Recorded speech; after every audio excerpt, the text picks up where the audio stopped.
Hello student, welcome to YouTube study. Myself Dinesh Yadav. आज की इस वीडियो में यूपी बोर्ड क्लास 10 के बच्चों के लिए फिजिक्स का जो आपका तीसरा चैप्टर है यानी कि इलेक्ट्रिसिटी यानी कि विद्युत, आज की इस वीडियो में पूरा इसका चैप्टर का कंप्लीट खत्मा करेंगे। वीडियो को शुरू से अंत तक देखिए, ए टू जेड जितने भी चीजें हैं, थ्योरी है, डेरिवेशन है, सब कुछ कंप्लीट होगा आज की इस वीडियो, मात्र वन शॉर्ट वीडियो में। ठीक है, वीडियो को लाइक कर दीजिए, अगर आप इस चैनल पे नए हैं सब्सक्राइब भी कर लीजिएगा, क्योंकि ऑल सब्जेक्ट की यहाँ पे बेस्ट तैयारी कराया जाएगा। तो चलिए स्टार्ट करते हैं। देखिए, फिजिक्स में ये तीसरा नंबर पे चैप्टर आता है आपका, ठीक है, जिसका नाम है विद्युत यानी कि इलेक्ट्रिसिटी। ठीक है, तो सबसे पहले जो है आपको मैं बता दूं कि ये जो चैप्टर स्टार्ट होगा तो इसमें सबसे पहले आपको विद्युत आवेश से टॉपिक को स्टार्ट किया जाएगा, यानी कि विद्युत के बारे में पढ़ेंगे तो विद्युत आवेश से स्टार्ट होगा। पहला जो टॉपिक है आपका विद्युत आवेश, ठीक है, यानी कि इलेक्ट्रिक चार्ज।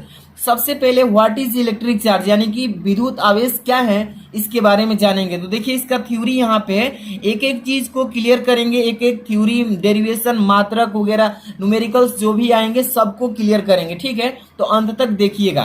पहले जानेंगे विद्युत आवेश क्या है, इलेक्ट्रिक चार्ज। ओके, तो सबसे पहले थ्योरी देखिए कि किसी पदार्थ का वह गुण जिसके कारण विद्युत क्षेत्र तथा चुंबकीय क्षेत्र उत्पन्न होते हैं विद्युत आवेश कहलाता है। समझिएगा, कह रहे किसी पदार्थ का वह गुण, मान लीजिए पेंसिल ही है, कोई भी पदार्थ है, कह रहे कोई पदार्थ का वह गुण जिसके कारण विद्युत क्षेत्र यानी कि इलेक्ट्रिक चार्ज, विद्युत क्षेत्र यानी कि चुंबकीय क्षेत्र उत्पन्न होते हैं, उसी को कहते हैं विद्युत आवेश। समझ में आ रहा है, ये इसका थ्योरी हो गया। अब यहाँ पे थोड़ा सा मैं आपको समझाने की प्रैक्टिस कर रहा हूं। यदि पदार्थ में, मान लीजिए कि यदि पदार्थ में इलेक्ट्रॉनों की संख्या जो है n है, क्योंकि उसको हम तो काउंट कर नहीं सकते हैं, जितने भी मुक्त मतलब कि कोई भी पदार्थ पड़ा हुआ है धरती पर, उसमें जो है इलेक्ट्रॉन मुक्त रूप से प्रवाहित हो रहे हैं। तो यदि पदार्थों में इलेक्ट्रॉनों की जो संख्या है n है तथा प्रत्येक इलेक्ट्रॉनों का आवेश जो है c हो, तो आपको मैं बता दूं कि आप कैसे उसका कुल आवेश आप निकाल सकते हैं। इसके लिए फॉर्मूला होता है Q equal to N into e. कैसे निकालेंगे कुल आवेश? निकालने के लिए क्या करेंगे, देखिए, सबसे पहले इलेक्ट्रॉनों की संख्या N अगुणे प्रत्येक इलेक्ट्रॉन में कितने आवेश होते हैं E। यहाँ पर Q equal to N into ये फॉर्मूला बन जाएगा आवेश निकालने का। जहां पे देखिए, जहां पे E बराबर एक इलेक्ट्रॉन पर कितने कूलाम आवेश होते हैं, तो 1.6 गुणे 10 की पावर माइनस 19 कूलाम होता है। ये चीजें आपको याद रखना है कि एक इलेक्ट्रॉन में कितने आवेश पाए जाते हैं, कितने होते हैं, तो 1.6 गुणे 10 की पावर माइनस 19 कूलाम। ठीक है, इतना आपको क्लियर हो गया। अब ये थ्योरी आपको मालूम हो गया कि विद्युत आवेश किसे कहते हैं, इसका मात्रक क्या होता है, सूत्र क्या होता है, Q equal to N into e होता है, और एक इलेक्ट्रॉन पर कितने आवेश होते हैं आपको सब मालूम हो गया। अब यहां से इसका मात्रक देखेंगे तीनों प्रणाली में। ठीक है, चलिए, आवेश का मात्रक क्या होता है तीनों प्रणाली में समझ लीजिएगा। एमकेएस प्रणाली में सबसे पहले देखिए, आवेश का मात्रक एमकेएस में होता है ampere into second. Ampere into second या उसी का मात्रक होता है कूलाम। ठीक है, किसका? आवेश का मात्रक दो होता है, एक एम्पियर इंटू सेकेंड कहिए या उसी को बोलिए कूलाम। ठीक है, एमकेएस में जान लिए। इसके बाद देखिए, अब सीजीएस प्रणाली में देखेंगे। सीजीएस प्रणाली में आवेश का मात्रक इलेक्ट्रोस्टैटिक यूनिट में यानी कि विद्युत स्थिर मात्रक इसका क्या होता है, फ्रैंकिलन होता है। क्या होता है? फ्रैंकिलन। ये सीजीएस प्रणाली में पाया जाता है। ठीक है, तो इसका मात्रक क्या होता है? फ्रैंकिलन। इसके बाद तीसरा जो है आपका ईएमयू प्रणाली में देखेंगे आवेश का मात्रक ईएमयू, यानी कि यहाँ पर देखिए इलेक्ट्रोमैग्नेटिक यूनिट में यानी विद्युत चुंबकीय का एक कूलाम में कितने ईएमयू होता है, यानी कि इलेक्ट्रोमैग्नेटिक यूनिट, तो एक कूलाम में 10 की पावर माइनस 1 ईएमयू होता है, जबकि एक एमयू बराबर कितने कूलाम, तो 10 कूलाम के बराबर होता है। ठीक है, तो ये चीजें आपको तीनों प्रणाली में बताया गया है, इसलिए ताकि आपको अच्छे से अभी बेसिक चीजें जानकारी रहेगा तो आगे चलकर कोई भी दिक्कत नहीं होगा। अब चलिए आगे की टॉपिक पे चलते हैं। चलिए, अगला टॉपिक हम लोग का है यहाँ से आवेश, विद्युत आवेश तो आप जान गए। अब यहाँ से स्टार्ट होगा कि आवेश भाई कितने प्रकार का होता है, तो यहाँ पे जानेंगे आवेश के प्रकार, टाइप ऑफ चार्ज, यानी कि आवेश के प्रकार, यानी चार्ज दो प्रकार के होते हैं। आवेश कितने प्रकार के होते हैं, तो दो प्रकार के आवेश पाए जाते हैं, एक होता है धनावेश, एक होता है ऋणावेश। ठीक है, यहाँ पे इसको इंग्लिश में पॉजिटिव चार्ज बोलते हैं और यहाँ पे ऋणावेश को निगेटिव चार्ज बोलते हैं। देखिए धनावेश को प्लस चिन्ह से डिनोट किया जाता है और ऋणावेश को माइनस चिन्ह से डिनोट किया जाता है। ठीक है, इतना क्लियर हो गया कि आवेश कितने प्रकार के होते हैं, दो प्रकार के, एक पॉजिटिव चार्ज दूसरा निगेटिव चार्ज, यानी कि धनावेश ऋणावेश। क्लियर हो गया। अब चलिए सबसे पहले आप जानेंगे कि धनावेश क्या होता है। अब धनावेश के बारे में उसकी गहन विस्तार से जानकारी लेंगे। धनावेश पॉजिटिव चार्ज, देखिए किसी पदार्थ में, किसी भी पदार्थ में, मान लीजिए पेंसिल है तो इस पेंसिल में किसी पदार्थ में इलेक्ट्रॉनों की कमी से उत्पन्न आवेश को धनावेश कहते हैं। बहुत ही सिंपल सा परिभाषा है, इसका थ्योरी है, समझिएगा कि किसी पदार्थ में इलेक्ट्रॉन की कमी से उत्पन्न आवेश को पॉजिटिव चार्ज कहते हैं, यानी कि धनावेश कहते हैं। समझ में आ रहा है ना, एक एक चीज को क्लियर करते चलना है। इसके बाद आप देखेंगे निगेटिव चार्ज, यानी कि इसको बोलते हैं हिंदी में ऋणावेश। ठीक है, अब ऋणावेश देखिए, किसी पदार्थ में इलेक्ट्रॉनों की अधिकता से उत्पन्न आवेश को ऋणावेश कहते हैं। उसमें देखिए धनावेश में कमी से उत्पन्न होता है तो आवेश, जो आवेश उसको धनावेश कहेंगे, और किसी पदार्थ में इलेक्ट्रॉन की अधिकता जब हो जाती है, अधिकता होने के कारण से जो उत्पन्न आवेश होता है उस आवेश को बोलते हैं ऋणावेश। क्लियर, एक एक चीज को हम क्लियर करते चलेंगे। अब यहाँ पे धनावेश को हम प्लस चिन्ह से डिनोट करते हैं और ऋणावेश को माइनस चिन्ह से डिनोट करते हैं। ठीक है, आपको जानकारी हो गया कि आवेश कितने प्रकार के होते हैं, दो प्रकार के होते हैं। एक होता है पॉजिटिव चार्ज यानी धनावेश, एक होता है निगेटिव चार्ज यानी कि ऋणावेश। दोनों की थ्योरी आपको जानकारी हो चुकी है। अब चलेंगे हम यहाँ से अगले टॉपिक पे। ठीक है, अंत तक देखते रहिएगा, आपको पीडीएफ भी प्रोवाइड करेंगे। ओके, इसके लिए वीडियो को लाइक कर दीजिए, चैनल पर नए हैं तो सब्सक्राइब करके ऑल नोटिफिकेशन क्लिक कर लेना, ताकि कोई भी वीडियो आए 10 का तो आपके पास पहुंच जाए सबसे पहले। चलिए, विद्युत आवेश किसे कहते हैं, यानी सॉरी विद्युत धारा किसे कहते हैं। ये देखिए इलेक्ट्रिक चार्ज नहीं है, यहाँ पे करंट होगा, यहाँ पे चार्ज लिख दिया हूँ बाय द वे मिस्टेक से। ठीक है, ये विद्युत आवेश सॉरी विद्युत धारा, यहाँ पे देखेंगे इलेक्ट्रिक करंट। ठीक है, सबसे पहले विद्युत धारा किसे कहते हैं समझिएगा। किसी चालक का मतलब क्या हुआ, चालक का परिभाषा क्या होता है कि वे पदार्थ जिसमें विद्युत धारा आसानी से प्रवाहित हो सके उसे चालक कहते हैं। तो वही कह रहा है, किसी चालक में एकांक समय में प्रवाहित आवेश को विद्युत धारा कहते हैं, यानी इलेक्ट्रिक करंट कहते हैं। ठीक है ना, इसका दूसरा परिभाषा बताता हूं। ये तो एक परिभाषा था, एक और बताएंगे, पहले इसको समझिएगा कि किसी चालक में एकांक समय में प्रवाहित आवेश को विद्युत धारा कहते हैं, यानी इलेक्ट्रिक करंट कहते हैं। थोड़ा सा यहाँ पे चीजें समझिएगा। यहाँ पे मान लीजिए कि परिपथ बना दिया हूँ, लाइट गुजरने का चालक, यहाँ पे परिपथ ए से बी, यहाँ से जब हम यहाँ से लाइट देंगे तो इसमें से धारा प्रवाहित होगी। तो ये जो धारा प्रवाहित हो रही है, इसमें एकांक समय में कितना प्रवाहित कर रहे हैं आवेश को, उसी को बोलते हैं विद्युत धारा। ठीक है ना। अब देखिए इसका दूसरा थ्योरी देखिए, परिभाषा अथवा के रूप में भी दिया हूं ताकि आपको कोई भी परिभाषा याद हो जाए आसानी से। ठीक है, समझिए, किसी चालक में आवेश प्रवाह की दर को विद्युत धारा कहते हैं। समझ में आ रहा है कि किसी चालक में आवेश की प्रवाह, देखिए ये चालक है, तार देखिए ना घर पे, उस तार में किसी चालक में, कोई चालक हो जिसमें आवेश प्रवाह की दर हो, आवेश के प्रवाह की दर को विद्युत धारा कहते हैं। बहुत ही अच्छा सिंपल सा इसका थ्योरी है। इसे आई से प्रदर्शित करते हैं, किसको, यानी कि विद्युत धारा को किस से प्रदर्शित करते हैं, आई से प्रदर्शित करते हैं। समझ में आ रहा है ना, एक एक चीज समझते चलिएगा। विद्युत धारा का परिभाषा कि किसी चालक में आवेश प्रवाह की दर को विद्युत धारा कहते हैं, यानी कि इलेक्ट्रिक करंट। इसे किस चीज से प्रदर्शित करते हैं, इसे आई से डिनोट करते हैं, यानी कि प्रदर्शित करते हैं। अब चलिए इसके आगे यहाँ पे थोड़ी सी चीजें आपको इसका फॉर्मूला के अकॉर्डिंग चलेंगे। अब देखिए, यदि किसी चालक में, मान लीजिए कि हमने एक तार ले लिया है, ठीक है, उस तार में यदि किसी चालक में टी समय हमारा कितना लिया है, टी लिया है, टी समय में प्रवाहित आवेश क्यू हो, तो आई बराबर, यानी कि विद्युत धारा अगर निकालना चाहेंगे तो कैसे निकालेंगे, आई बराबर फॉर्मूला होता है क्यू बाई टी, यानी कि विद्युत धारा बराबर आवेश यहाँ कितना लग रहा है प्रति समय, यहाँ पे एक आवेश को क्या करने में, विद्युत धारा प्रवाहित करने के लिए एक आवेश में उसमें कितना समय लग रहा है उससे भाग दे देते हैं, यहाँ से हमारा विद्युत धारा निकल जाता है। इसलिए I बराबर Q/T होता है फॉर्मूला किसका, विद्युत धारा का। अगला टॉपिक पे चलते हैं, ध्यान से देखते रहिएगा। देखिए अब ध्यान से, वैद्युत धारा का मात्रक। अभी हम लोग ने विद्युत धारा का परिभाषा पढ़ा है, उसका थोड़ा सा अभी हम लोग सूत्र देखे हैं। अब इसके बाद उसका मात्रक समझेंगे, ठीक है, कि उसका मात्रक क्या होता है। विद्युत धारा का मात्रक सबसे पहले MKS या SI प्रणाली में देखेंगे। MKS या SI प्रणाली में दोनों में क्या होता है समझिएगा। विद्युत धारा का देखिए, हम जानते हैं कि I बराबर Q/T, अभी फॉर्मूला पढ़े हो ना कि विद्युत धारा बराबर Q/T होता है, तो उसी के अनुसार I का मात्रक, Q का मात्रक क्या होता है, कूलाम होता है, और समय का मात्रक यानी T का मात्रक समय होता है, सेकेंड।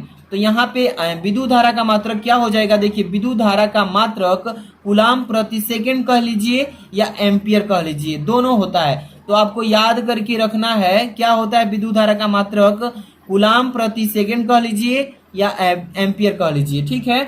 अब एम्पियर को हम ए से भी प्रदर्शित करते हैं। एम्पियर अगर कहीं लिखना होगा तो इतना बड़ा नहीं लिखना चाहते हैं, तो विद्युत धारा का मात्रक यहाँ पे क्या लिख देंगे, आई से डिनोट तो करते हैं, लेकिन मात्रक इसका एम्पियर भी लिख सकते हैं या ए भी डिनोट कर सकते हैं, या कूलाम प्रति सेकंड भी लिख सकते हैं इसका मात्रक। ओके, कोई भी डाउट नहीं है ना। अब MKS या SI में क्लियर हो गया इसका मात्रक। अब चलेंगे यहाँ पे CGS प्रणाली में देख लेते हैं, ठीक है। CGS में देखिए, विद्युत धारा का CGS में क्या होता है, इसका मात्रक वायुओर होता है। क्या होता है, CGS में वायुओर होता है, लेकिन ये पेपर में पूछता नहीं है ना, लेकिन आपको जानकारी हो जाएगा तो अच्छा रहेगा कि CGS प्रणाली में विद्युत धारा का मात्रक वायुओर होता है, ठीक है। अब इतना क्लियर हो गया। अब हम देखेंगे कि भाई अभी पढ़े हैं विद्युत धारा का मात्रक एम्पियर, अब हम पढ़ेंगे कि एम्पियर होता क्या चीज है। अब एक एम्पियर का परिभाषा समझेंगे पहले, तब आगे टॉपिक पे चलेंगे, ठीक है। चलिए सबसे पहले एक एम्पियर की परिभाषा आपको पेपर में पूछता है, बोर्ड एग्जाम में, क्लास 10 के बच्चे हैं तो एक एम्पियर का परिभाषा पूछेगा, ठीक है। तो एक एम्पियर यहाँ पर हेडिंग लगा लेंगे। एक एम्पियर की परिभाषा क्या बताएंगे कि यदि किसी चालक में, कह रहा है कि यदि किसी चालक में, चालक का मतलब तार ले लेते हैं जिसमें लाइट गुजर सके, यदि किसी चालक में एक सेकेंड में, कह रहा है कि यदि किसी चालक में एक सेकेंड में प्रवाहित आवेश 1 कूलाम हो तो चालक में प्रवाहित धारा भी 1 एम्पियर कहलाएगी।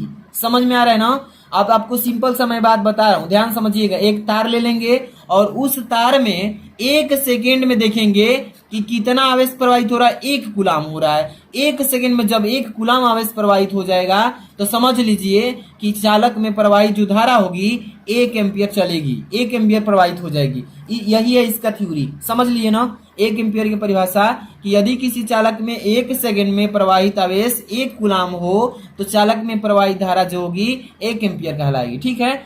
या अथवा में ये समझ में नहीं आ रहा है तो दूसरा भी इसका होता है थ्योरी, समझिए। यहाँ पे देखिए, इसको डिटेल में समझा रहे हैं, ध्यान समझिए।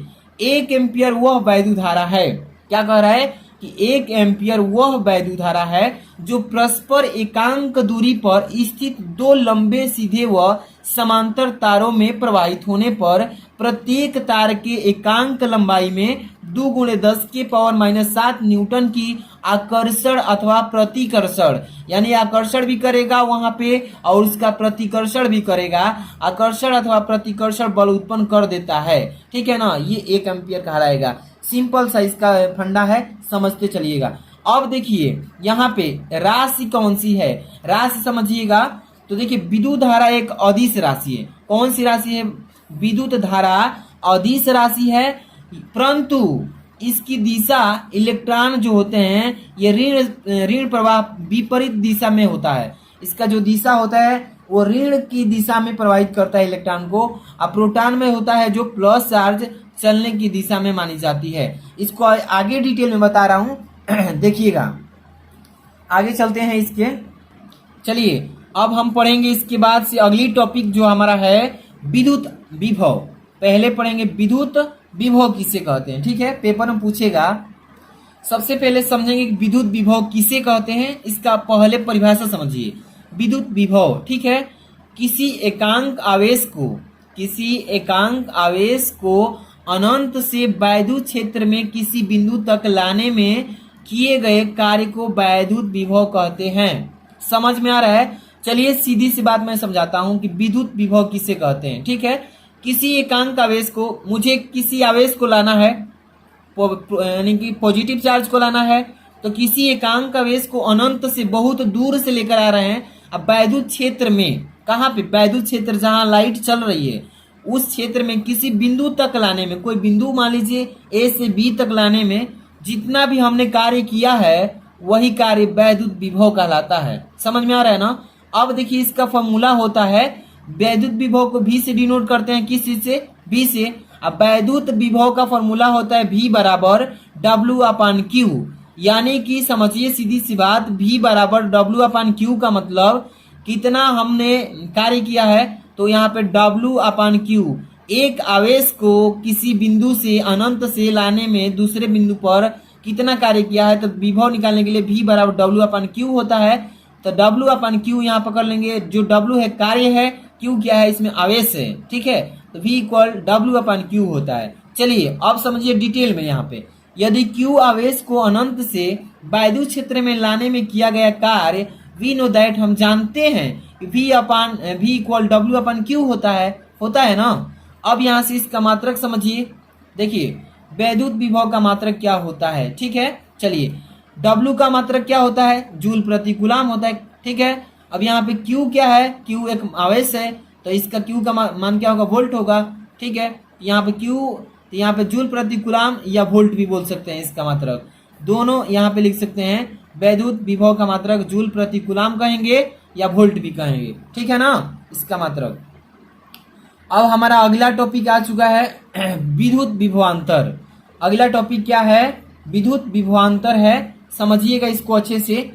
वैद्युत क्षेत्र में इसका थ्योरी क्या बताएंगे कि विद्युत क्षेत्र में एकांक आवेश को एक बिंदु से दूसरे बिंदु तक ले जाने में किए गए कार्य को उन दोनों बिंदुओं के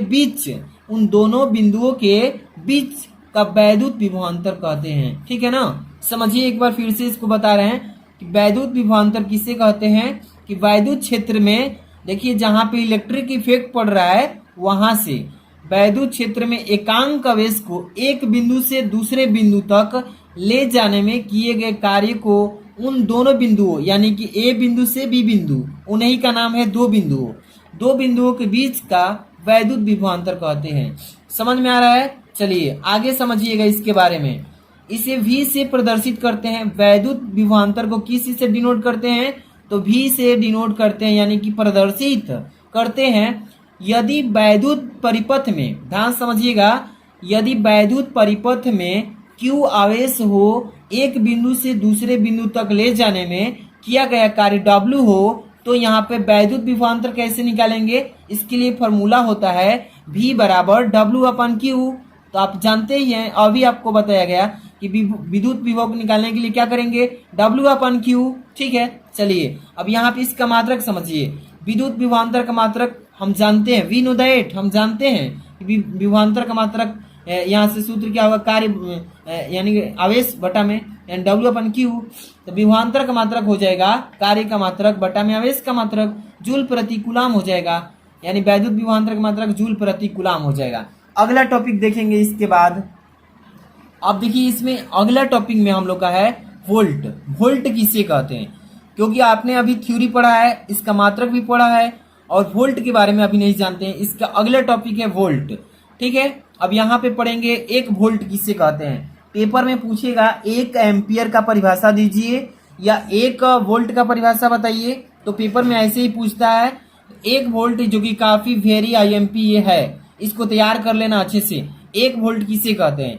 अनंत से, ध्यान समझिए क्या कह रहा हूं, अनंत से 1 कूलाम आवेश को वैद्युत क्षेत्र में लाने में किया गया कार्य 1 जूल हो तो वैद्युत विभव 1 वोल्ट कहलाता है। ठीक है, एक बार फिर से समझिए, करेक्ट। अनंत से 1 कूलाम आवेश को, अनंत से बहुत दूर तार से हमको आवेश लाना है। ठीक है, तो अनंत से 1 कूलाम आवेश को वैद्युत क्षेत्र में लाने में किया गया कार्य 1 जूल आ जाए अगर, तो उसी को बोलते हैं वैद्युत विभव 1 वोल्ट कहलाता है। ठीक है, या अथवा में भी इसको हम बता देता हूं। चलिए अथवा में समझिए, इस तरीके से समझिए फुल डिटेल में। देखिए, किसी वैद्युत क्षेत्र में एक कूलाम आवेश, समझ में आ रहा है ना, किसी वैद्युत क्षेत्र में एक कूलाम आवेश को एक बिंदु से दूसरे बिंदु तक लाने में किया गया कार्य 1 जूल हो तो उन दोनों बिंदुओं के बीच वैद्युत विभवांतर 1 वोल्ट कहलाएगा। थोड़ा सा कुछ नहीं है, यहाँ पे शॉर्ट फॉर्म में है ऊपर इसका थ्योरी, और यहाँ पे थोड़ा सा लॉन्ग में हो गया है, थोड़ा सा डिटेल में डेप्थ में हो गया है, गहराई में बताया गया है नीचे अथवा में, ठीक है। तो दोनों में से आप कोई भी याद कर सकते हैं, समझना है बस कहने का मतलब क्या है, 1 वोल्ट का परिभाषा, ठीक है। अब चलिए इस किस चीज से डिनोट करते हैं, इसे V से व्यक्त करते हैं। व्यक्त करने का मतलब प्रदर्शित करना यानी कि डिनोट करना, ओके। इसे वोल्ट को किस चीज से डिनोट करते हैं, V से। आगे चलेंगे, अब विद्युत परिपथ आपका टॉपिक है। अगला टॉपिक क्या है, विद्युत परिपथ यानी इलेक्ट्रिक पाथ, जिससे लाइट गुजरती है। पंखा वगैरह घरों में चलता है तो किसके माध्यम से, चालक के माध्यम से, जैसे कि तार के माध्यम से हम लोग अपने घरों में वायरिंग करते हैं। तो पथ का मतलब होता है रास्ता। तो हर एक चीज की, हर एक वस्तु के चलने के लिए अलग अलग पथ बना होता है। जैसे कि विद्युत परिपथ यानी इलेक्ट्रिक पाथ, यानी कि विद्युत यानी लाइट चलने के लिए भी रास्ता है, जिसे हम चालक कहते हैं। लाइट उसी में आसानी से चल सकती है। तो यहाँ पे सबसे पहले समझेंगे कि विद्युत परिपथ किसे कहते हैं। देखिए, यानी कि विद्युत धारा के सतत एवं बंद, कहेंगे कि विद्युत धारा के सतत तथा बंद पथ को विद्युत परिपथ कहते हैं।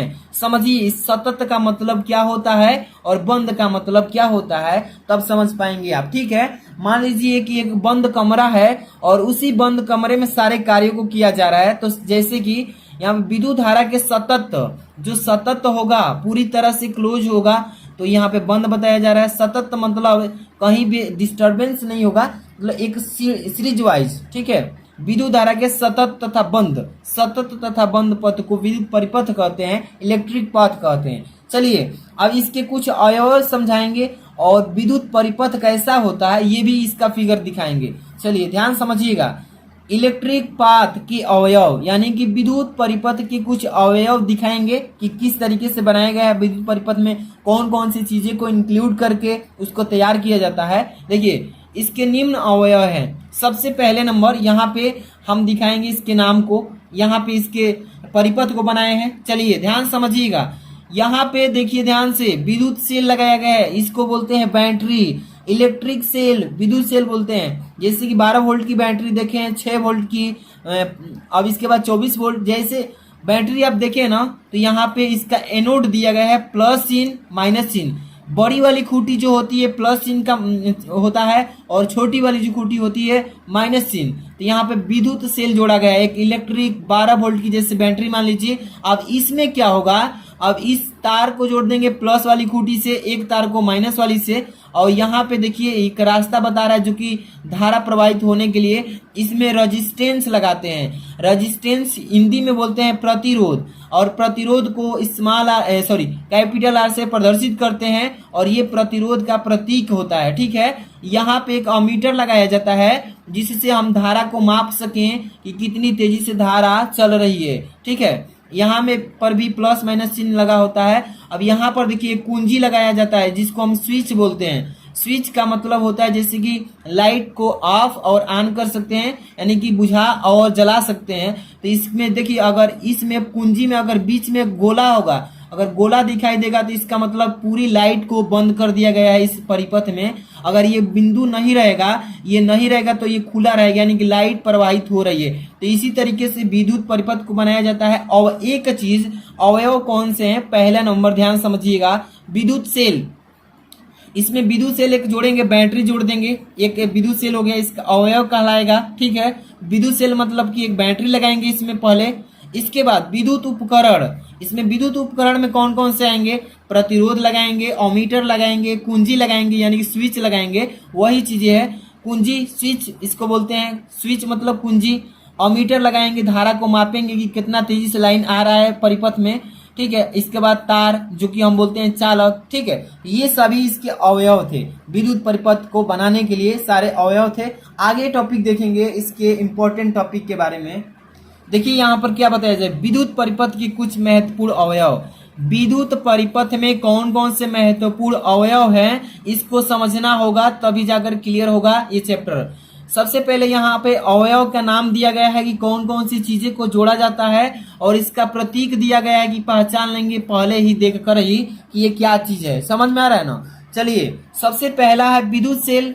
विद्युत सेल को मैंने अभी आपको बताया कि एक बड़ी वाली जो खूंटी होती है प्लस वाली होती है, जिसे हम लाल तार से भी जोड़ सकते हैं, और एक होती है छोटी वाली खूंटी जो ऋण यानी कि निगेटिव चार्ज उत्पन्न करती है, तो ये होता है काला तार जोड़ते हैं या कोई भी अन्य तार जोड़ सकते हैं। लेकिन विद्युत सेल में हमेशा प्लस और माइनस वाली जो खूंटी होती है, इसी में बैटरी को जोड़ा जाता है, जिसको हम बोलते हैं विद्युत सेल। ये इसका प्रतीक है, ठीक है। इसके बाद देखिए दूसरा क्या है, इसमें बैटरी या सेलों का संयोजन। बैटरी को या सेलों में, जैसे आप घर में देखे होंगे टार्च में जो सेल होते हैं ऊपर नीचे प्लस माइनस करके जोड़ा जाता है, तो वही है बैटरी या सेलों का संयोजन कैसे करते हैं।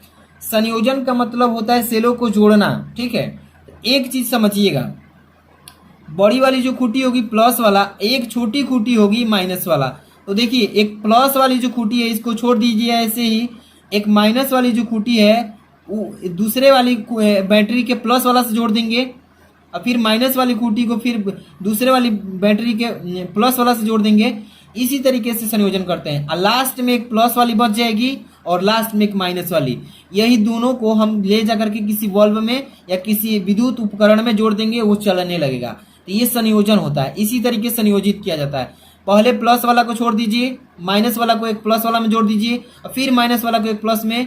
अब लास्ट में एक खूंटी बचेगी, एक प्लस वाली बच जाएगी और एक माइनस वाली। इस दोनों तार को ले जाकर के हम किसी विद्युत उपकरण में जोड़ देंगे, बल्ब में, पंखा में, कहीं भी, तो वो जलने लगेगा, ठीक है, वहां पे तैयार हो जाएगा। इसके बाद देखिए अगला जो है हमारा थर्ड नंबर, प्लग, कुंजी अथवा स्विच बोलते हैं।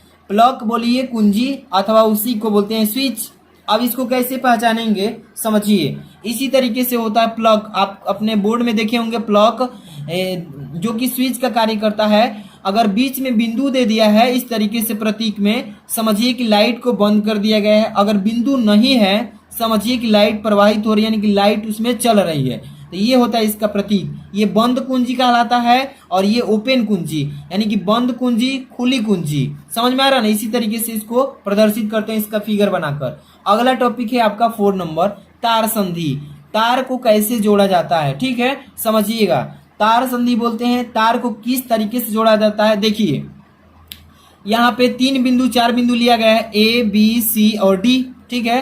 तो यहाँ पे देखिए एक हमने ए से लेकर सी तक बिंदु तक, ए से सी तक एक लंबा तार ले लिया हूं इतना। अब जोड़ना है इसी तार में, तो इसके बीच में कट करेंगे, और कट करने के बाद एक नया दूसरे तार को मतलब दूसरे कहीं जगह ले जाना है, तो इस तरीके से बीच में से काट करके इस तरीके से जोड़ लेते हैं। तो इसका कैसे प्रतीक होता है, तो एक लंबा तार ले लीजिए, बीच में कट कीजिए, और एक कहीं से भी परिपथ ले जाकर के इसमें से कट करके जोड़ लीजिए। तो इस तरीके से तार संधि का फिगर बनता है, जैसे इसमें बनाया गया है, ठीक है। समझ में आ रहा है ना। जो भी बच्चे वीडियो को लाइक नहीं किए लाइक कर देना, चैनल पे नहीं तो सब्सक्राइब भी कर लीजिए। ऐसे ही सारे सब्जेक्ट का आपको chapter wise important most important question भी प्रोवाइड करेंगे। आगे चलते हैं, इसी में 5 नंबर, अवयव नंबर 5 है, यानी कि विद्युत बल्ब। विद्युत बल्ब किसे कहते हैं। सबसे पहले नंबर आपको मैं बताता हूं कि इसको कैसे पहचानेंगे। यहाँ पे देखिए विद्युत बल्ब को ऐसे भी फिगर बना करके दर्शाया जा सकता है, या यहाँ पे एक बल्ब बना लेते हैं, जैसे कि आपको मैं बनाकर दिखाता हूँ। इस तरीके से एक बल्ब बना लेंगे, ठीक है ना। इस तरीके से बल्ब बना करके, और इसमें 2 वायर लेकर जाते हैं, ठीक है ना। इस तरीके से इसमें एक टंगस्टन का वहां पे तार लगा होता है जो कि जलता है, ठीक है ना। इस तरीके से बल्ब बनता है। तो आप जैसे ही देखेंगे तो ये बल्ब हो जाएगा, ठीक है। इसमें 2 नीचे से खूंटी होती है, इस तरीके से बल्ब बनता है। तो समझ में आ रहा है ना। इस तरीके से इसको प्रदर्शित करते हैं, तो देख करके प्रतीक से पहचान लेना है। अगला है 6 नंबर, प्रतिरोधक। प्रतिरोधक का मतलब जो बाधा करता है, मतलब इलेक्ट्रिक करंट को जाने से। तो प्रतिरोधक यहाँ पर देखिए इसका फिगर ऐसे होता है, इस तरीके से ऊपर नीचे करके इस तरीके से इसका फिगर बनता है, प्रतीक है, ठीक है ना। अब चलते हैं 7 नंबर, प्रतिरोध अथवा धारा नियंत्रक, दोनों को बताएंगे। इसको बोलते हैं प्रतिरोध, ये जो चल रहा है इसको प्रतिरोध बोलेंगे। और या धारा नियंत्रक, एक धारा नियंत्रक ऐसे होता है, तीर आएगी इस पर धारा नियंत्रक का, इस तरीके से इसको प्रतिरोध बोलेंगे। और यहाँ पर जो है ये प्रतिरोधक नहीं है, प्रतिरोध का फिगर था, प्रतिरोध का कौन नहीं है, ये प्रतिरोधक का है, ये धारा नियंत्रक का, ठीक है ना। आगे चलिए, अमीटर क्या होता है। अमीटर जो घर में लाइट आती है, घर में लाइट कितना स्पीड से आ रही है, अमीटर यहाँ पे बताएगा। यहाँ पे वोल्ट मीटर भी लगा है। देखिए अमीटर को यहाँ पे सबसे पहले यहाँ पे एक गोल सा मीटर लगा होता है और उसमें ए लिखा होता है कैपिटल में, एक जो तार होता है प्लस तार जोड़ा होता है, एक माइनस, और इसी तरीके से अमीटर का प्रतीक बनाया जाता है, ठीक है ना। अमीटर ये हो गया। आगे इसके बारे में डेप्थ में पढ़ेंगे एक थ्योरी को। अभी वोल्ट मीटर क्या होता है। वोल्ट मीटर भी देखिए इसका प्रतीक ऐसे होता है, एक गोला सा मीटर होता है, ठीक है ना, इसमें प्लस तार होता है, एक माइनस तार होता है और वी लिखा होता है बीच में, जिसे हम वोल्ट मीटर कहते हैं। नहीं, वोल्ट मीटर इसी से दर्शाते हैं, तो ये प्रतीक रहा इसका, ठीक है। और लास्ट है आपका तार क्रॉसिंग। तार क्रॉसिंग, जो तार को पार किया जाता है इस तरीके से, इस पार से उस पार, तार क्रॉसिंग कैसे बनाया जाता है। यहाँ पर देखिए एक वायर लेंगे, इसमें एक कुंडली टाइप का लेंगे और इसमें फिर जोड़ देंगे वायर, अब बीच से इसको लेकर के एक तार को लेकर चले जाएंगे, ये तार क्रॉसिंग कहलाता है। इसी तरीके से इसका फिगर बनता है। अगला टॉपिक है आप लोग का काफी महत्वपूर्ण, अगला टॉपिक आ चुका है ओम का नियम। यहां से पढ़ेंगे ओम का नियम। ओम का नियम किसे कहते हैं, पेपर में पूछता है, आप लोगों को अच्छे से इसको समझ लेना है। ओम का नियम किसे कहते हैं, ठीक है ना। सबसे पहले देखिए इसका परिभाषा, इस नियम के अनुसार, किसके नियम के अनुसार, ओम के नियम के अनुसार। इस नियम के अनुसार यदि किसी चालक की भौतिक अवस्था में कोई भी परिवर्तन न हो तो चालक के सिरों के बीच उत्पन्न विभवांतर उसमें प्रवाहित धारा के समानुपाती होता है, जिसे ओम का नियम कहते हैं। एक बार फिर से समझिएगा। देखिए ओम के नियमानुसार यदि किसी चालक की भौतिक अवस्था, भौतिक अवस्था जैसे कि लंबाई, मोटाई, ताप, तीन अवस्थाएं हो जाएगी, तो यहाँ पे कहेंगे कि इस नियम के अनुसार यदि किसी चालक की भौतिक अवस्था में कोई भी परिवर्तन ना हो, मतलब कि जब किसी चालक में हम क्या कर रहे हैं, विद्युत धारा दे रहे हैं, तो उसमें कोई भी परिवर्तन नहीं आ रहा है, तो चालक के सिरों के बीच, जहां से जहां तक हम तार जोड़े हैं उसके सिरों के बीच उत्पन्न विभवांतर, जो विभवांतर उत्पन्न होगा उसमें प्रवाहित धारा के समानुपाती होता है। जैसे कि मैं आपको यहाँ पे अभी बताऊंगा, समझिएगा। अब देखिए यदि चालक में धारा क्या ले लेते हैं, आई, हमने तार लिया है और उस तार में धारा क्या दे रहे हैं, आई दे रहे हैं, प्रवाहित करने पर उसमें उत्पन्न विभवांतर, उसमें विभवांतर भी तो उत्पन्न होगा, आई के साथ साथ क्या उत्पन्न होगा, विभवांतर भी होगा। तो भी हो तो ओम के नियमानुसार, ओम का नियम क्या कहता है कि भी प्रोपोर्शनल आई, यानी कि भी प्रोपोर्शनल आई का मतलब कि भी समानुपाती आई। तो अब यहाँ से देखिए भी बराबर, यहाँ प्रोपोर्शनल हटाएंगे, एक हम यहाँ पर क्या क्या जोड़ेंगे, यानी कि नियतांक जोड़ेंगे, जो कि हमारा कैपिटल आर जुड़ेगा, तो भी इक्वल टू, यहाँ पर प्रोपोर्शनल हटेगा तो इक्वल के रूप में बदल जाएगा, भी equal to I, R into I कह लीजिए या आई इंटू आर कह लीजिए, ठीक है ना। यहाँ पर देखिए आर बराबर करेंगे तो वी अपन आई हो जाएगा। यहाँ से सूत्र कितना भी बना सकते हैं तीन तरीके से, तो are equal to we upon आई, जहां पर आर एक वैद्युत प्रतिरोध है। क्या है, आर एक वैद्युत प्रतिरोध है, ठीक है ना। इस तरीके से इसको हम ओम का नियम का थ्योरी का डेरिवेशन बताएंगे। अब इसके बाद देखिए बता रहे हैं यहाँ पे, थोड़ा सा डेप्थ में इसको समझिएगा। किसी चालक की भौतिक अवस्था में परिवर्तन न हो तो उसके सिरों के बीच उत्पन्न विभवांतर तथा उसमें प्रवाहित धारा का अनुपात एक नियतांक होता है। अनुपात जो बनाएगा ना वो किसके रूप में, एक नियतांक के रूप में बनाएगा, जो कि यहाँ पे बताया जा रहा था, R equal V upon I, V equal R into I, ठीक है ना। अब इतना कंप्लीट हो गया ओम का नियम किसे कहते हैं। अब इसके बाद स्नेल का भी नियम उसी को कहते हैं। तो यहाँ से देखेंगे आगे स्नेल का नियम के बारे में, वैद्युत प्रतिरोध, वैद्युत प्रतिरोध पढ़ेंगे। जैसे कि अभी आपने आर के बारे में पढ़ा ना, आर क्या है, तो वैद्युत प्रतिरोध ही है। तो अब हम समझेंगे कि वैद्युत प्रतिरोध क्या होता है। पहले इसको समझिएगा, ध्यान समझिए। इसको बोलते हैं इलेक्ट्रिक रेजिस्टेंस। देखिए किसी चालक का वह गुण जिससे विद्युत धारा प्रवाह का विरोध करता हो।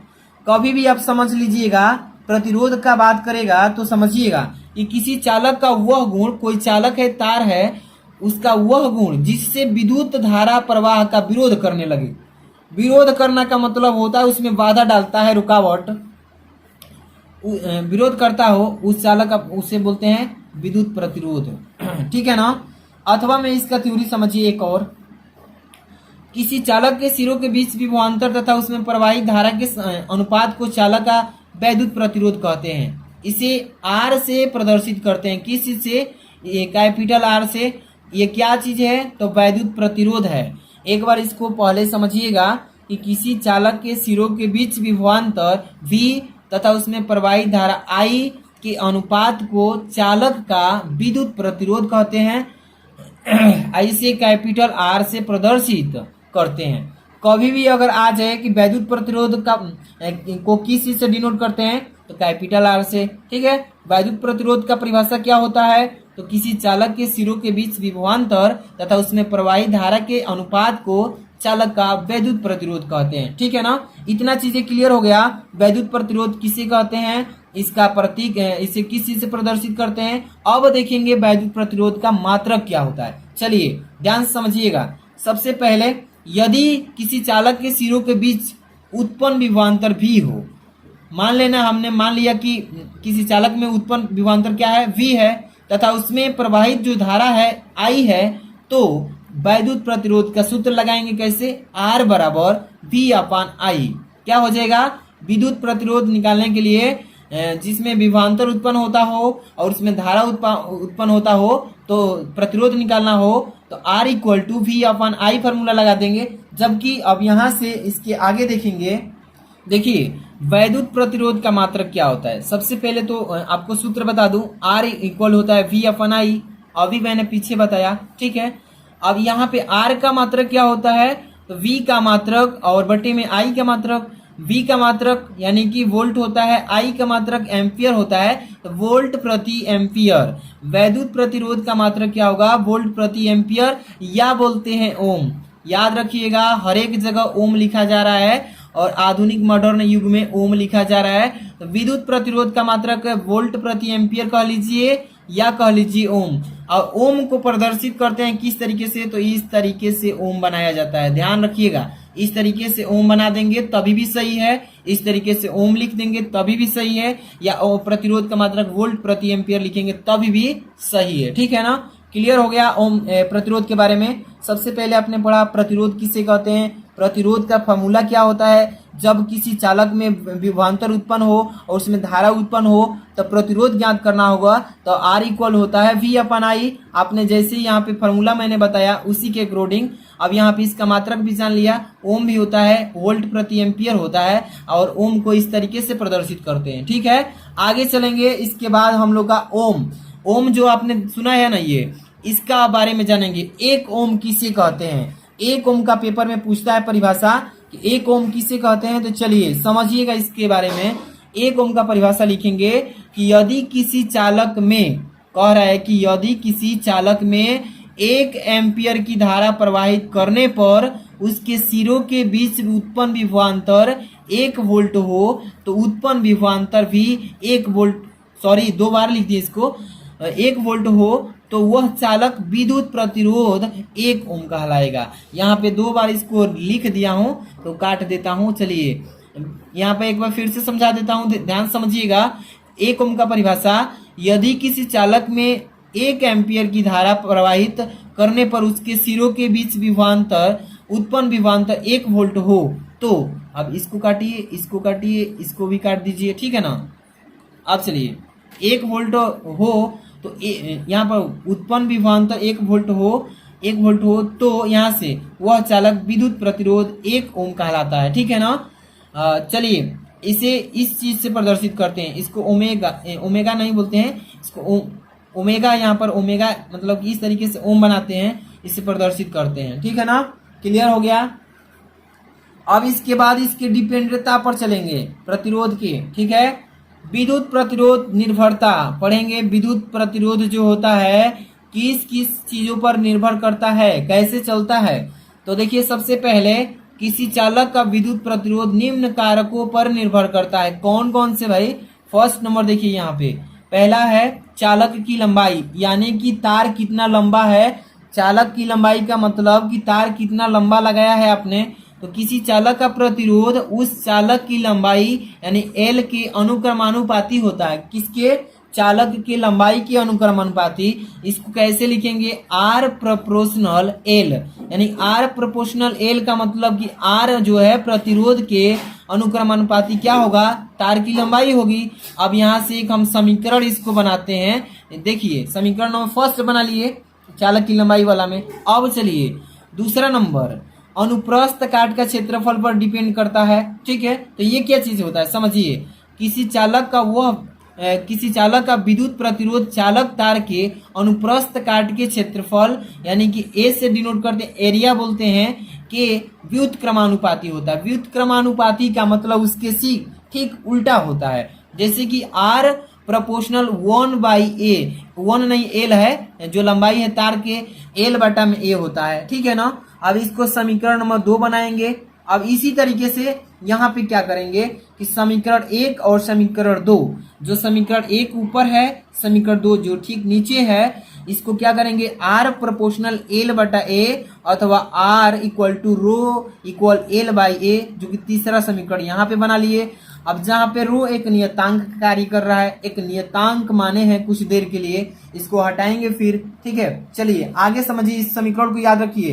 पहला है आर प्रोपोर्शनल एल, दूसरा क्या है? अनुप्रस्थ काट के क्षेत्रफल में आर प्रोपोर्शनल एल बटा में ए, और तीसरा क्या है? दोनों समीकरण से करेंगे तो यहाँ पे R proportional L by A, और यहाँ पे इसको ही लिख सकते हैं R equal rho equal L by A. समीकरण नंबर 3 है। चलिए देखेंगे आगे कैसे करना है। वहां तक तो क्लियर हो गया। अब हम लोग अगली टॉपिक पढ़ेंगे। ठीक है ना। 3 चीजों पर डिपेंड कर रहा था। ठीक है, एक तो आपको मैंने बताया, दूसरा भी बताया आर प्रोपोर्शनल। पहला होगा आर प्रोपोर्शनल एल, और दूसरा आर प्रोपोर्शनल एल बाई ए होगा। ठीक है, तीसरा क्या हो जाएगा? आर इक्वल टू यहाँ पे रो इक्वल एल बाई ए हो जाएगा। अब यहाँ से अगला टॉपिक है हम लोग का प्रतिरोधों का संयोजन। प्रतिरोध को कैसे जोड़ते हैं, यहाँ से स्टार्ट होता है। बहुत ही इंपॉर्टेंट टॉपिक, जो पेपर में इसमें से न्यूमेरिकल बनाए जाते हैं। ये बहुत ही महत्वपूर्ण टॉपिक है, प्रतिरोधों का संयोजन। ठीक है, सबसे पहले प्रतिरोधों का संयोजन 2 प्रकार से किया जाता है। प्रतिरोध के बारे में आपने पढ़ लिया। ठीक है ना। अब उसका संयोजन कैसे करते हैं? संयोजन का मतलब होता है जोड़ना। प्रतिरोध को किस तरीके से जोड़ा जाता है? तो प्रतिरोध को 2 तरीके से। पहला नंबर श्रेणी क्रम में संयोजन, सीरीज कॉम्बिनेशन बोलते हैं। दूसरा होता है समांतर क्रम में संयोजन, यानी कि पैरेलल कॉम्बिनेशन। ठीक है ना। किस तरीके से जोड़ते हैं? 2 तरीके से। पहला श्रेणी क्रम में, दूसरा समांतर क्रम में, इंग्लिश में सीरीज कॉम्बिनेशन और पैरेलल कॉम्बिनेशन। अब जानेंगे कि श्रेणी क्रम किसे कहते हैं, श्रेणी क्रम में कैसे प्रतिरोध को जोड़ा जाता है, फिगर के माध्यम से भी बताया जाएगा। चलिए ध्यान समझिएगा। यहाँ पे पहला है फर्स्ट नंबर श्रेणी क्रम में संयोजन, इसको बोलेंगे सीरीज कॉम्बिनेशन। चलिए ध्यान समझिए कैसे जोड़ेंगे। इस क्रम में संयोजन करते समय किसी एक प्रतिरोध का सिरा, मैंने यहाँ पे देखिए एक रेजिस्टेंस लिया है इस तरीके से। ठीक है, अब कह रहा है कि इस क्रम में संयोजन करते समय किसी एक प्रतिरोध का सिरा दूसरे प्रतिरोध के एक सिरे से तथा इस प्रतिरोध का सिरा दूसरे सिरा से अगले प्रतिरोध के पहले सिरे से जुड़ा हुआ रहे। इस तरीके से जोड़ा जाएगा। जैसे कि यहाँ फिगर जब बताएंगे ना, क्लियर समझ में आएगा आपको। इसे R1, R2, R3 प्रतिरोधों को श्रेणी क्रम में जोड़कर एक सेल या बैटरी से जोड़ देते हैं, और इसी संयोजन को बोलते हैं श्रेणी क्रम संयोजन। चलिए पहले समझिए, कहने का मतलब क्या है। एक प्रतिरोध का सिरा, एक प्रतिरोध मैंने यहाँ पे लिया, ठीक है, और दूसरे प्रतिरोध के एक सिरा, दूसरा प्रतिरोध ले लीजिए, एक सिरा इसका भी ले लीजिए, तथा इस प्रतिरोध का जो ये प्रतिरोध है दूसरा नंबर, इस प्रतिरोध का दूसरा सिरा अगले तीसरा वाला प्रतिरोध के पहले सिरे से जोड़ दीजिए। इसी तरीके से जोड़ते जाएंगे जहां तक हमारी प्रतिरोध को जोड़ने की आवश्यकता है। ये क्रिया जो है आगे की तरफ बढ़ती रहेगी। और जैसे कि पहला प्रतिरोध को R1 बोलेंगे, दूसरा को R2 बोलेंगे और तीसरा को R3 बोलेंगे। अब प्रतिरोध को जिस क्रम में हम जोड़ रहे हैं इसको श्रेणी क्रम बोलेंगे। चलिए फिगर समझिए, यहाँ पे थोड़ा सा चीज यहाँ बता रहा हूँ। एक मैंने यहाँ पे एक परिपथ ले लिया, यानी वैद्युत परिपथ, ठीक है। यहाँ पे मैंने एक बैटरी ले लिया, वैद्युत बैटरी, ठीक है। यहाँ पे देखिए सबसे पहले नंबर यहाँ पे हमने एक बैटरी से जोड़ दिया। यहाँ पे जो है धारा जा रही है, ठीक है। अब यहाँ पे देखिए प्रतिरोध का संयोजन करेंगे ना श्रेणी क्रम में।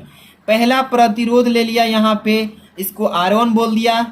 पहला प्रतिरोध का दूसरा खूंटी दूसरे प्रतिरोध के पहले खूंटी से जोड़ दिया, ठीक है ना। दूसरा प्रतिरोध का दूसरा खूंटी तीसरे प्रतिरोध के पहले खूंटी से जोड़ दिया। अब हुआ क्या, पहला प्रतिरोध का पहला खूंटी और तीसरा प्रतिरोध का दूसरा खूंटी किसी वैद्युत सेल में लेकर जोड़ दिया। जोड़ रहे हैं ना, पहला प्रतिरोध का यहाँ पे देखिए प्लस वाला से और तीसरा का दूसरा खूंटी यहाँ पे माइनस वाला से जोड़ दिए। अब एक चीज यहाँ पे क्या होता है, इसमें जो विभवांतर होता है श्रेणी क्रम में जो विभवांतर चलती है V1 V2 V3 ये प्रतिरोध के अनुसार चलता है। जबकि एक चीज याद रखिएगा, आपको मैं बता दूं, इसमें जो श्रेणी क्रम में जो धारा बहती है इसमें सब में बराबर बहती है। इसमें क्या होती है, I का मान सब में बराबर चलेगा, धारा श्रेणी क्रम में एकदम बराबर चलता है। इसमें केवल R1 R2 R3 और V1 V2 V3 इस तरीके से इसमें विभवांतर भी चलता है। इसी तरीके से जोड़ा जाता है, इसे श्रेणी क्रम संयोजन कहते हैं। अब चीज समझिए, यहाँ पे श्रेणी क्रम में समतुल्य प्रतिरोध कैसे निकालते हैं। अगर मान लीजिए कि मैंने 3 प्रतिरोध यहाँ पे जोड़ा है, पूछ देंगे कि इसका तुल्य प्रतिरोध कैसे निकालेंगे भाई एक में, तो यहाँ पर देखिए प्रतिरोध के तुल्य कुल योग के बराबर होता है। यानी कि तुल्य का मतलब होता है टोटल का तुलना करने के बाद कितना आया, वही टोटल प्रतिरोधों का मान तुल्य प्रतिरोध के बराबर होता है। जैसे कि इसमें फॉर्मूला बता रहा हूं, R जो है ये तुल्य प्रतिरोध को प्रदर्शित कर रहा है, बराबर R1 plus R2 plus R3 तीन प्रतिरोध जोड़ा है ना, तो इसका तुल्य प्रतिरोध निकालने के लिए R बराबर R1 plus R2 plus R3, जबकि R जो है ये तुल्य प्रतिरोध बराबर टोटल प्रतिरोधों के बराबर होता है। समझ में आ रहा है ना। अब देखिए एक चीज मैं समझा दूं कि R जो है R बराबर R1 plus R2 plus R3 plus अनंत के लिए R के पावर n Rn, इस तरीके से इसको अनंत के लिए निकालते हैं। लास्ट में प्लस डॉट डॉट करके Rn लिख लेते हैं, ज्यादा जब दिया होगा तो। अगर 3 दिया है तो इतना ही ये फॉर्मूला लगाएंगे। अब चलिए आगे चलते हैं। इसके बाद माना 3 प्रतिरोध R1 R2 R3 श्रेणी क्रम में जुड़े हैं, मान लिया, ठीक है, जिनके सिरों के बीच विभवांतर V1 V2 V3 है, ठीक है, ये भी जान लिए। यदि इसमें एक समान प्रवाहित धारा, इसमें जो धारा बहेगी श्रेणी क्रम में समान धारा से समान रूप से प्रवाहित हो तो ओम के नियम के अनुसार, ओम का नियम मैंने अभी आपको पढ़ाया है कि V इक्वल होता है I इंटू R। पहला V1 विभवांतर V1 पहला, तो इसमें I जो धारा होगी समान रूप से बहेगी तो I इंटू R1 हो जाएगा, इस दूसरा समीकरण हो गया। V2 विभवांतर दूसरा होगा तो V2 equal to I into R2, अभी V3 equal to I into R3। तीनों तरह से 3 प्रतिरोध को जोड़ा है ना, इसको इस तरीके से लिखेंगे, यहाँ पे समीकरण बना लेंगे। यदि कुल विभवांतर V हो तो इसके आगे देखिए, कुल विभवांतर जब V हो तो क्या करेंगे, यहाँ समझिएगा। तो V टोटल वोल्टेज निकालेंगे विभवांतर, तो V1 plus V2 plus V3 इस तरीके से लिख लेंगे। ओके, चलिए थोड़ा सा रुक जाइए 1 मिनट। चलिए तो V इक्वल टू क्या हो जाएगा, V1 plus V2 plus V3, total विभवांतर निकल गया। V इक्वल टू, अब यहाँ से क्या करेंगे, समान रूप से धारा प्रवाहित हो रही है। V equal to I into R plus R1 है plus I into R2 plus I into R3, ठीक है। अब यहाँ पर टोटल, यहाँ पे क्या करेंगे, तीनों में कॉमन क्या मिल रहा है, I कॉमन मिल रहा है, तो I अकोष्टक में R1 plus R2 plus R3। अब यहाँ से देखिए वी नो दैट, हम जानते हैं कि V बराबर I इंटू R होता है, तो जहां पे V है ना, जहां पे V है वहां पे I इंटू R भी लिख सकते हैं। तो यहाँ V है, V की जगह पे हम ये उठाकर ला देंगे I इंटू R। अब बराबर ये जो है इधर इसको रखेंगे I कोष्टक में R1 plus R2 plus R3, I से I कट गया, बचा क्या R बराबर यहाँ पे R1 plus R2 plus R3। यही श्रेणी क्रम का संयोजन का सूत्र है, ठीक है ना, याद रखिएगा। इसी डेरिवेशन से हमने श्रेणी क्रम का सूत्र का निगमन किया है, ऐसे ही किया जाता है, ठीक है। अब नोट में थोड़ा सा चीज समझ लीजिए, श्रेणी क्रम में धारा का मान जो है समान रहता है, आपको मैंने पहले ही बताया, तथा परंतु विभवांतर भिन्न भिन्न होता है, ठीक है ना, ये क्लियर चीज है। अब चलेंगे समांतर क्रम संयोजन। समांतर क्रम में संयोजन कैसे किया जाता है इसको अब देखेंगे आगे। इसको बोलते हैं, देखिए समांतर क्रम में संयोजन का पहले चीजें समझिए, थ्योरी। इस क्रम में R के जोड़ते समय, यानी कि प्रतिरोध के जोड़ते समय सभी आर के पहले सिरों को एक बिंदु पर तथा दूसरे सिरे के सभी सिरे को आपस में दूसरे बिंदु से जोड़ देते हैं। चीजें समझिए, यहाँ पर फिगर देखिए। सबसे पहले मैंने एक विद्युत बैटरी ले लिया, इसमें तार ले लिया, ठीक है। तो पहला प्रतिरोध R1 हो गया, दूसरा प्रतिरोध R2 हो गया और तीसरा प्रतिरोध R3 हो गया। तो जितने भी प्रतिरोध है ना, 1 2 3, तो इन सभी तीनों के प्रतिरोध के पहला सिरा देखिए, पहला सिरा का तार को एक बिंदु से जोड़ दिया, लेकर के जोड़ रहे हैं ना सभी तार को लेकर एक बिंदु से आता था। अब देखिए दूसरा का सिरा को भी सारे बिंदु एक बिंदु पर लेकर आकर जोड़ दिए। अब जोड़ दिए ना, इसी तरीके से कॉम्बिनेशन होता है, ठीक है। तो कहेंगे कि इस क्रम में प्रतिरोध के जोड़ते समय सभी प्रतिरोध के पहिलका सिरा सभी प्रतिरोध के पहिलका सिरा ले लिए, एक बिंदु से जोड़ दीजिए, तथा सभी प्रतिरोध के दूसर का सिरा दूसरे बिंदु बी पर मान लीजिए जोड़ दिया हमने। इसी तरीके से जोड़ करके समांतर क्रम का संयोजन करते हैं। आगे थोड़ा सा देखिए, यहाँ पे चित्र के अनुसार 3 प्रतिरोध R1 R2 R3 है, ये तीनों समांतर क्रम में जुड़े हुए हैं, ठीक है ना। किस क्रम में? समांतर क्रम में जुड़ा है। समांतर क्रम में ऊपर नीचे करके जोड़ा जाता है, और जबकि श्रेणी क्रम में आगे पीछे करके जोड़ा जाता है, आगे पीछे, ओके। अब तीनों प्रतिरोधों पर विभवांतर V का मान समान है, V का मान। इसमें एक चीज और आपको चीजें समझा रहा हूं, इसमें जो धारा बह रही है I1 I2 I3, समांतर क्रम में जो होता है ना संयोजन, उसमें धारा भिन्न भिन्न चलती है और इसमें विभवांतर समान रूप से बहता है। किसमें? समांतर क्रम में। तो यही चीजें समझना है आपको। यहाँ पे देखिए, जैसे कि समान रूप से हो गया R1 R2 R3 में प्रवाहित होने वाली धारा क्रमशः I1 I2 I3 है, वही चीजें यहाँ पे डिटेल में लिखा है, और कुल धारा का मान I हो जाएगा, ठीक है ना। इसका भी डेरिवेशन समझेंगे ओम के नियम के अनुसार। ओम का नियम क्या कहता है समझिएगा कि V बराबर I इंटू आर होता है, ठीक है। V बराबर I2, यहाँ पर देखिए I2 into R2, V equal to I3 into R3। यहाँ पे मैंने डेप्थ में समझाया है। अब यहाँ पर देखिए I1 बराबर क्या निकालेंगे? V समान रूप से प्रवाहित होगा परिपथ में धारा, I1 equal to V upon R1 हो जाएगा, I2 equal to V upon R2 हो जाएगा, I3 equal to V upon R3 हो जाएगा। अब देखिए इसके आगे समझने की कोशिश कीजिएगा। देखिए यहाँ से एक हम समीकरण बना करके लास्ट में क्या करते हैं कि यहाँ पे देखिए 1/r इक्वल आता है 1/r1 plus 1/r2 plus 1/r3, ठीक है। ये आता है समतुल्य, मतलब तुल्य प्रतिरोध, यानी समांतर क्रम का यही क्या है फॉर्मूला है, ठीक है। समीकरण बनाकर करेंगे जैसे श्रेणी क्रम की है, बहुत ईजी है, उसी तरीके से कर लेंगे। यहाँ पे थोड़ा सा आगे चलेंगे, आप देखेंगे, ठीक है। देखिए यहाँ से अगला टॉपिक है हम लोग का विद्युत धारा वाला चैप्टर से विद्युत ऊर्जा किसे कहते हैं, यानी कि इलेक्ट्रिक एनर्जी किसे कहते हैं, विद्युत ऊर्जा क्या होता है, इसको पढ़ेंगे। सबसे पहले इसकी परिभाषा समझिए। किसी चालक में विद्युत आवेश प्रवाहित होने पर व्यय ऊर्जा को विद्युत धारा कहते हैं। समझ में आ रहा है क्या कह रहा है कि किसी चालक में विद्युत आवेश प्रवाहित होने पर व्यय ऊर्जा को विद्युत धारा कहते हैं। कहने का मतलब क्या, विद्युत ऊर्जा कहते हैं।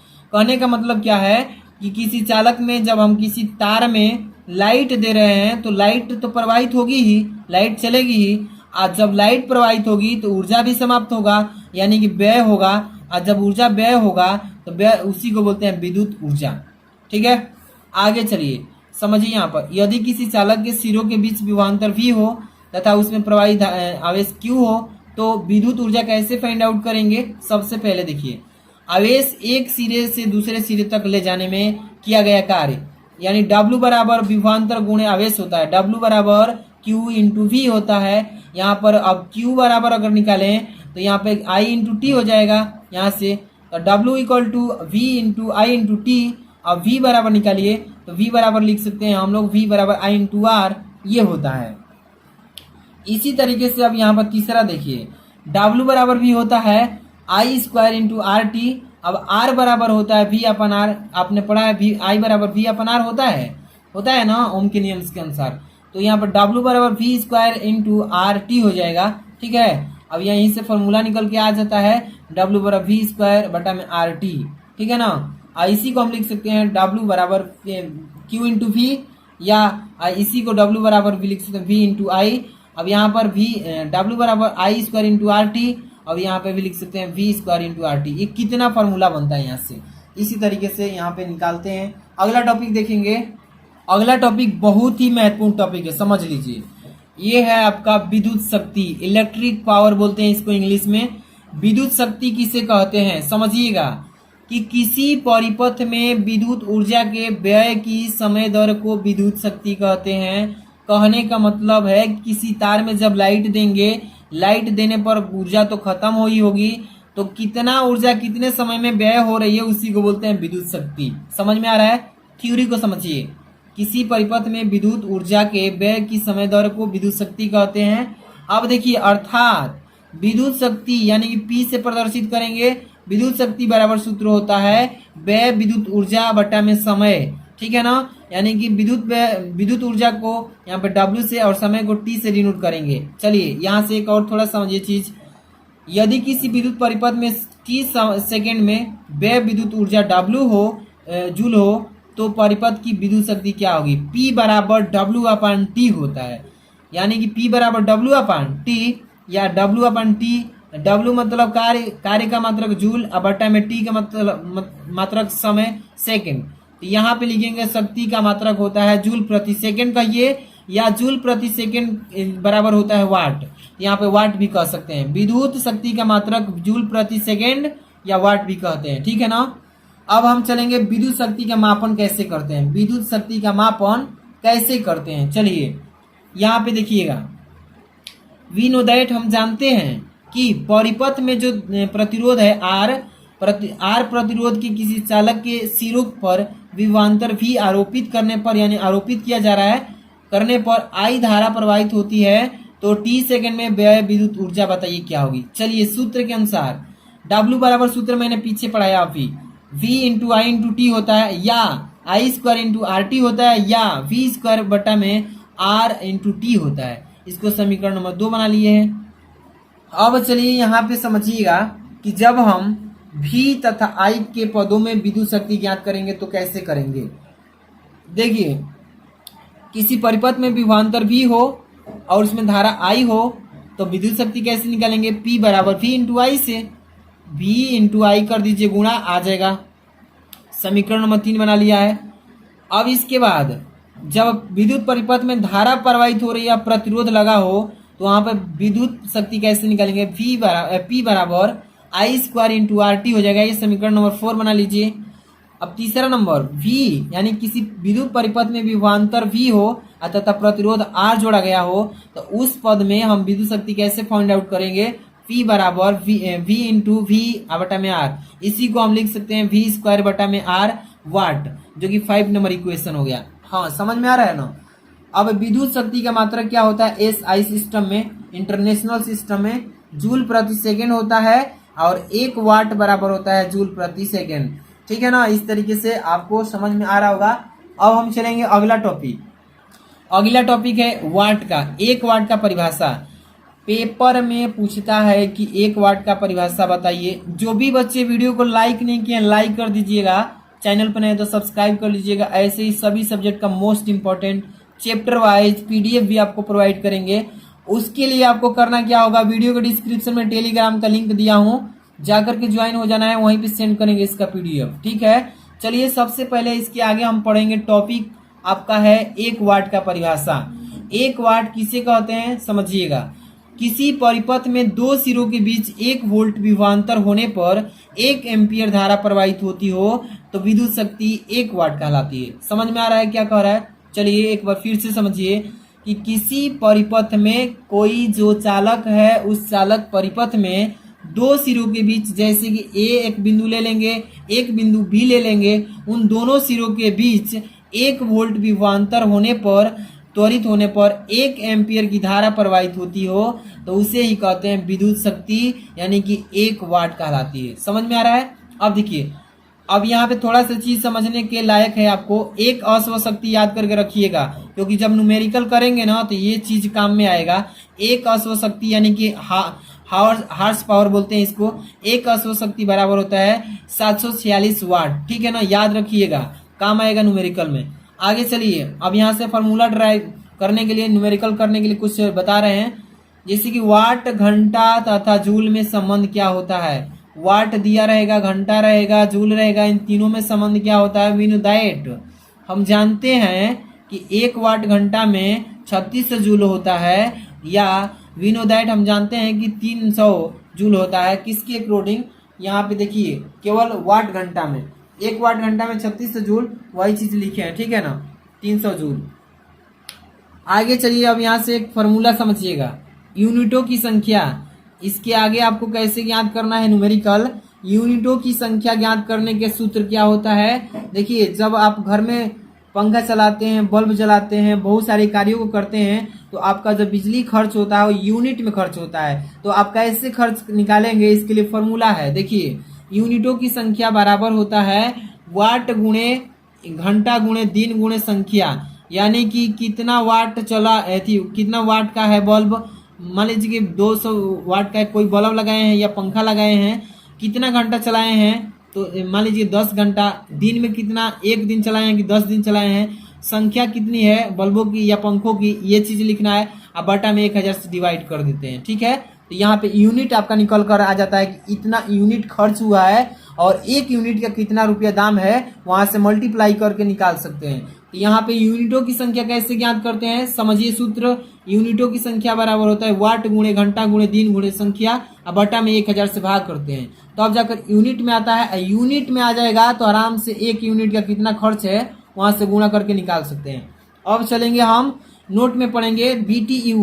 बीटीयू का पूरा नाम क्या होता है, बोर्ड ऑफ ट्रेनिंग यूनिट। आपको मैं बता दूं, बीटीयू का मतलब बोर्ड ऑफ ट्रेनिंग यूनिट। आगे चलेंगे, अब देखिए ध्यान से, देखिए इसके बाद ये वीडियो थोड़ा लॉन्ग हो जाएगी। अब इसके बाद आपको एक वीडियो में हम न्यूमेरिकल प्रोवाइड करेंगे, पूरा चैप्टर का एक ही वीडियो में न्यूमेरिकल लाएंगे, जो कि पूरा चैप्टर खत्म हो जाएगा। इस चैप्टर में ज्यादा कुछ नहीं था, लेकिन जो भी चीजें हैं इंपॉर्टेंट उसको पढ़ लीजिएगा, वीडियो को 1 बार 2 बार देखिएगा। इसका पीडीएफ डिस्क्रिप्शन में टेलीग्राम का लिंक पड़ा है, जाकर के ज्वाइन हो जाइए, वहीं पे मिलेगा। और जो भी बच्चे बोर्ड एग्जाम 2023 की तैयारी कर रहे हैं या फ्यूचर बोर्ड एग्जाम की, तो ये जो है चैप्टर काफी महत्वपूर्ण है आप लोग के लिए। 1 बार 2 बार वीडियो को देखिए, पॉज करके आप नोट भी बना सकते हैं। मिलते हैं नेक्स्ट वीडियो में कंप्लीट न्यूमेरिकल के साथ। Thanks for watching.